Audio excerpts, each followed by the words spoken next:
Assalamualaikum warahmatullahi wabarakatuh. Alhamdulillah berkat iradah, inayah dan hidayah Allah, berjumpa lagi di Aspas Channel.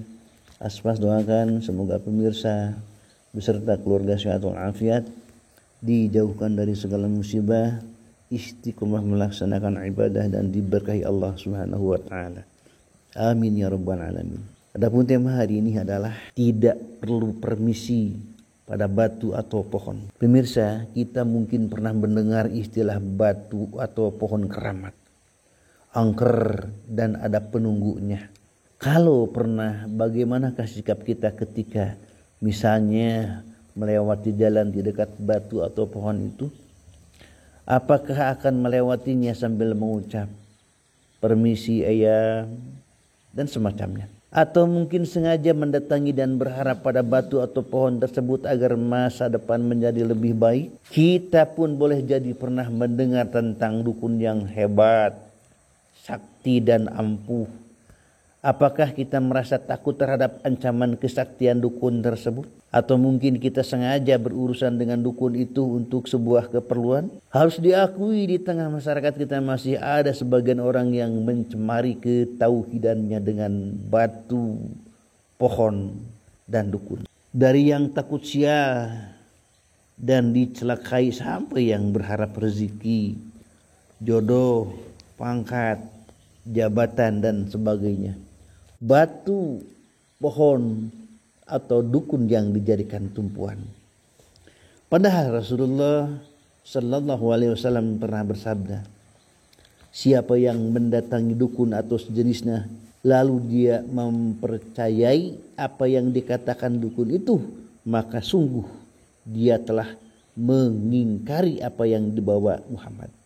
Hadis riwayat Ahmad. Dan dengan demikian hanya ada dua jenis dukun yang boleh dikunjungi, yaitu dukun urut dan dukun beranak yang sudah mendapat sertifikasi bidan. Meskipun sekarang zaman sudah berteknologi canggih, tetapi bukan berarti batu, pohon, dan dukun itu menghilang. Fenomenanya tetap ada dan bahkan bisa dibilang turut mengikuti kemajuan zaman. Contohnya pohon atau batu yang dipagari dengan besi dan semen yang kokoh berkualitas.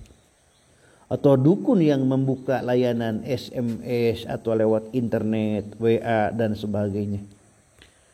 Walaupun demikian, dengan kecanggihan teknologi dan zaman yang serba rasional, kita pun jangan sampai mengingkari hal-hal yang tidak terlihat.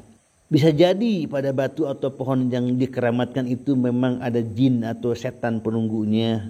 Bisa jadi dukun yang dianggap sakti itu memang memiliki kemampuan sihir. Namun itu bukan berarti pula kita boleh berharap dan takut kepadanya.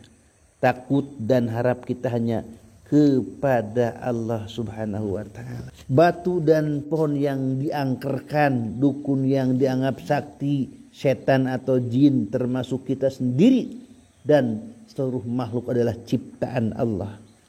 Mengapa sihir itu ada?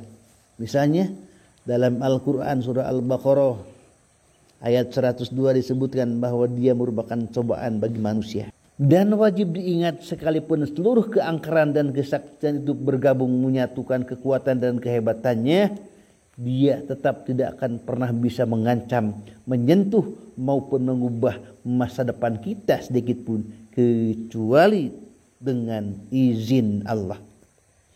Mereka ahli sihir tidak akan dapat mencelakakan seorang pun dengan sihirnya kecuali atas izin Allah. Mereka mempelajari sesuatu yang mencelakakan dan tidak memberi manfaat kepada mereka. Dan sungguh mereka sudah tahu siapa yang menggunakan sihir itu. Niscaya tidak akan mendapat keuntungan di akhirat. Dan sungguh sangatlah buruk perbuatan mereka yang menjual dirinya dengan sihir, sekiranya mereka mengetahui. Quran surah Al-Baqarah ayat 102. Tidak ada kekuatan, daya dan upaya selain dari Allah. Allah yang menciptakan, memiliki dan menguasai seluruh makhluk. Tidak ada tempat bergantung dan berharap maupun yang perlu ditakuti kecuali Allah Subhanahu wa ta'ala. urusan rezeki, jodoh, masa depan, hingga terhadap ancaman maupun keburukan lainnya, serahkan semuanya kepada Allah Ta'ala. Jadi kalau melewati sebuah tempat, batu atau pohon yang dikeramatkan orang, atau rumah kosong kuburan dan sejenisnya, kita tidak perlu mengucap permisi. Cukuplah bagi kita untuk mengingat Allah atau berzikir. Begitu pula terhadap ancaman sihir ataupun jin dan setan, mohonlah kepada Allah supaya dihindarkan. Misalnya sambil membaca surah Al-Falaq dan An-Nas. Cukup. Permohonan atau doa itu ibarat senjata yang akan semakin hebat kalau kita sendiri yang memegangnya juga kuat. Rajin dan tekun beribadah, berlatih, kita semakin tidak tersentuh apabila kita semakin sungguh-sungguh berharap, takut dan sepenuh hati yakin hanya kepada Allah. Maka perkuat terus keyakinan, pandangan dan setiap langkah kita dari segala sesuatu yang mencemari. Serahkanlah hidup dan mati kita kepada Allah, Zat yang maha perkasa, maha memelihara, lagi maha melindungi.